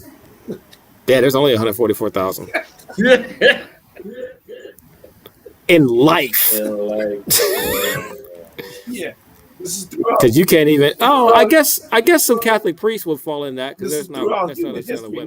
No, not Those most of are them. those are boys. Yeah, no. I do believe it is not. So to be more serious, because I was being playful before. I believe that it's symbolic and representative and not literal. Right? I don't believe that they were I haven't. Really? celibate. Yeah, I haven't. Some people say that it's people who had never um been defiled by false doctrines. There are a whole bunch of different spins I've heard on it. Some more literal, some more. You know. Yeah, because Why would it not be? Why? I mean, granted, it's Revelation, so that's one of my that I can answer that. But why would it not be literal? because first of all, they follow the Lamb around wherever he goes, and they've been purchased from among men on the earth as consecrated offerings to the Lamb of God. Also, is this as first fruit? Even all of that is language that is representative of an idea more than a literal thing. Like the whole line. You know, no one could learn the song but the 144,000. They had set me from the evil of the earth. Like it's a it's a description of a group of people who have a certain level of righteousness and commitment, So not necessarily a literal, these here, things specifically. I'm gonna give you an old version that was way back in the day called the Good News. I don't know if y'all remember that, the Good News Bible that came Mhm. out years ago. It says, they are the men who have not kept themselves, who have kept themselves pure by not having sexual relations with women. Yeah, Well, I'm seeing that here. well. Yeah. So why wouldn't I mean? If you've never had sex with a woman, you'd sing a different song than You know what? dudes that Absolutely, which You know is what? And it's symbolic. I'm gonna go with that and leave us alone right now. Yeah, yeah, I'm yeah. gonna go with that. Yeah. that I just think your it pitch might might just be a be little higher default. than most too, as well. Don't think they're I being just evasive. Don't, it don't just think they're might being be evasive. by default you're gonna sing a different song. I'm just, to me, I was more thinking in terms of, the time in which we live. When I'm reading this in the Bible now, I'm going, but wait, this don't include me. I have a hard This time don't believing include that to be the yeah. case, right? Depends on where you are though, Huh? because some people are like, oh, some women have kept themselves. Some women haven't had sex with women. Right. Exactly. Some have, Some, yeah. yeah, So some. they haven't defiled themselves with women. Yes. Yeah. They have been purchased from among. Yeah, I. So Revelation is tough in that there's some things to your, that I Some think, things. as I read them, I wonder and question whether or not they're literal, as opposed to symbolic. Yeah. So message version says they were bought from the earth, lived without compromise, virgin fresh before the Lord. The idea is represented by that. Dude, that I'm gonna start using that term, virgin fresh. Dog, do you know how clean you gotta be to be virgin fresh? Yeah. Oh my gosh, yo, I might use that. I'm like, Jewel, you looking virgin fresh, girl. You know, I'm biblical with you. I might even start a clothing line called Virgin Virgin fresh. Fresh. Hey, hey. There you You go, might man. be onto something there, buddy. There you go. That you just Virgin Fresh. well, it's too late now. They're saying it's Don't not end that. literal. It's too The late now. message, Sit the on that. message Bible is suggesting the message Bible, the way it's written, is kind of amplifying that idea that these are um, imagery to talk about the righteousness of the people, select imagery to do that. Right? The idea of living without compromise is one way to describe that, is to literally say, you never defile yourself with women. You know, that's not the Mm-hmm. only compromise that they did. Because then it would be like shortlisting the thing. Yeah. All right, Jared. Here's one for you. This is called the Easy English Bible. I think he said the Easy E. I was like, Easy English he Bible. he wasn't Virgin Fresh. But go ahead. Yeah. It says these 144,000 people have kept themselves pure. They have not had sex with women in the wrong way. Mhm. So I thought the wrong way was I. So that's kind of where I was going when I read it, because they were talking about defiled. Mm-hmm.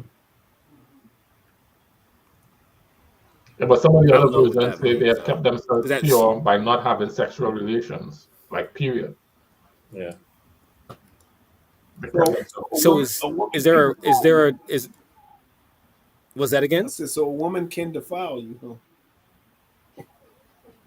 Well, I thought the Bible say the marriage bed is undefiled. I'm just nothing. Never mind. Let me stop, man. I'm just messing. Man. Go ahead. I'm glad Sharika and Lorraine are on here. I think Trisha might be hanging out in the background. We might be in trouble. Well, I was gonna say Trisha actually might join in.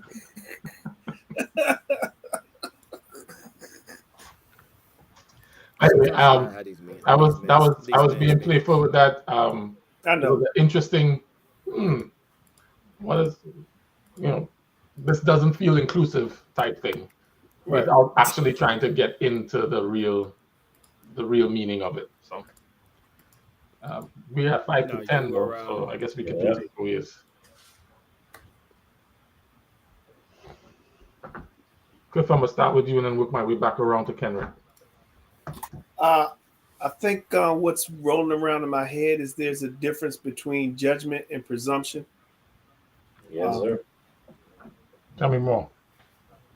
what I mean by that, there are some things that God uses or executes us with that is judgment, that is based upon judgment, but He does not like presumption. And I thought about that when we were talking about David, because there are things that David did that to me were God pronouncing judgment upon people. But the moment he presumed that he was in God's space and did things on his own, God was like, no, no, no, no, no, no. You've gone too far.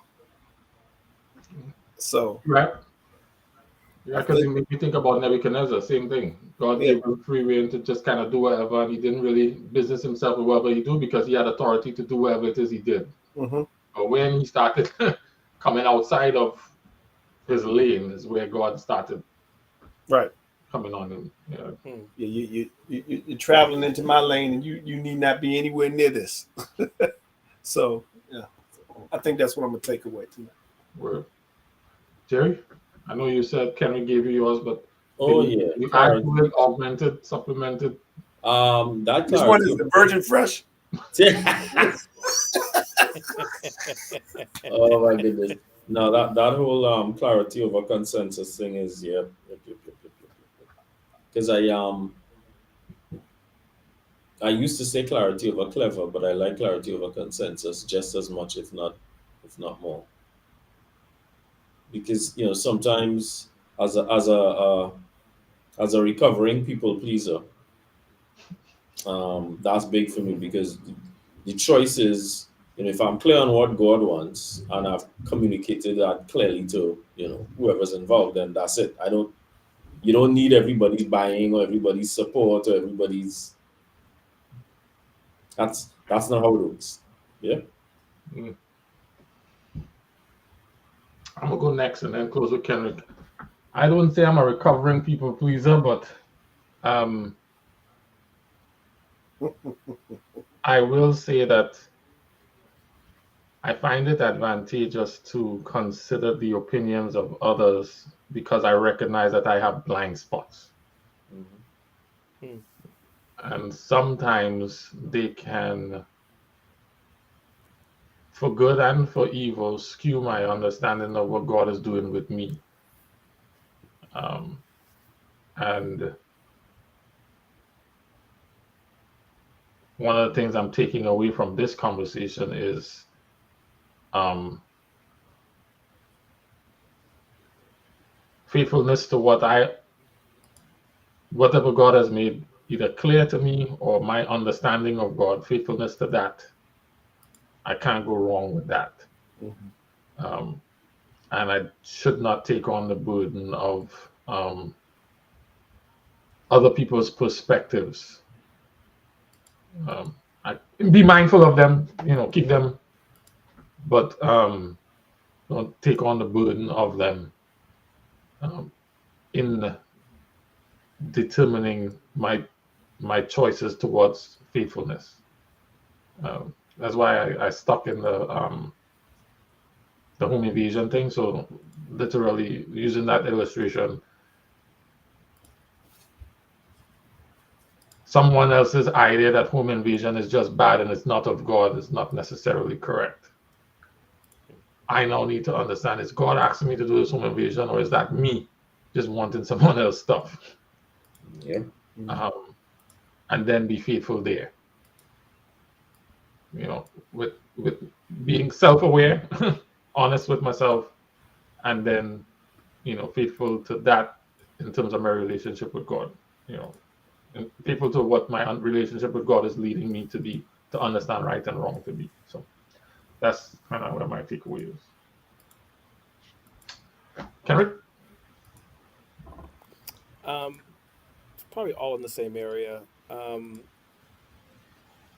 I guess in my head, you know,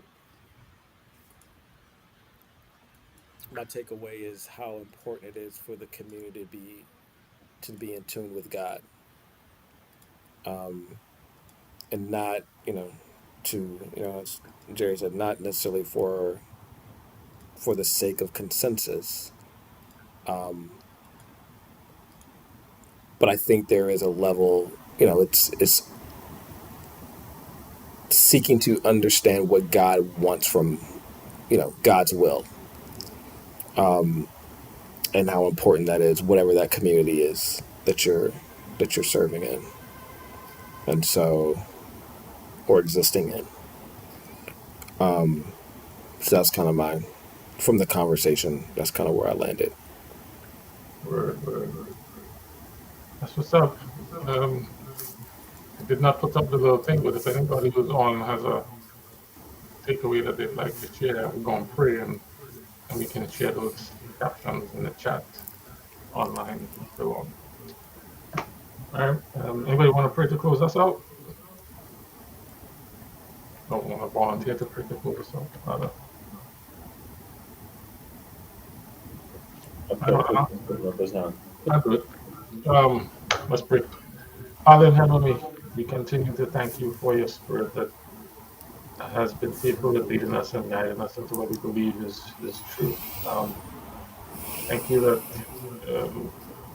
your word allows for so many perspectives that if we come together seeking you, actually seeking you in your way, um, we can come to somewhat of an aligned picture of you, one that at least allows us to maintain our relationships and continue to act in a way that gives honor and glory to your name.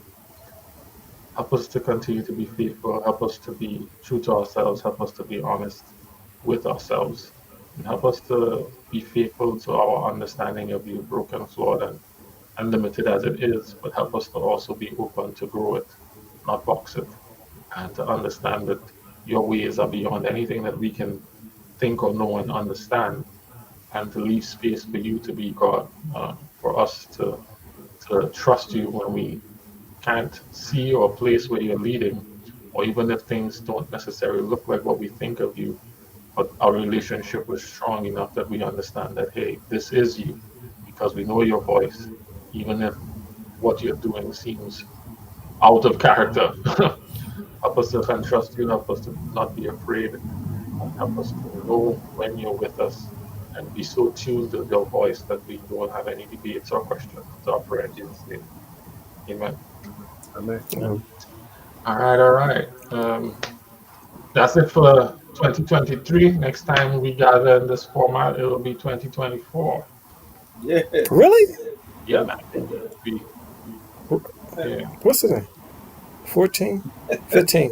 15th, 15. No, it's the 5th. the third Friday.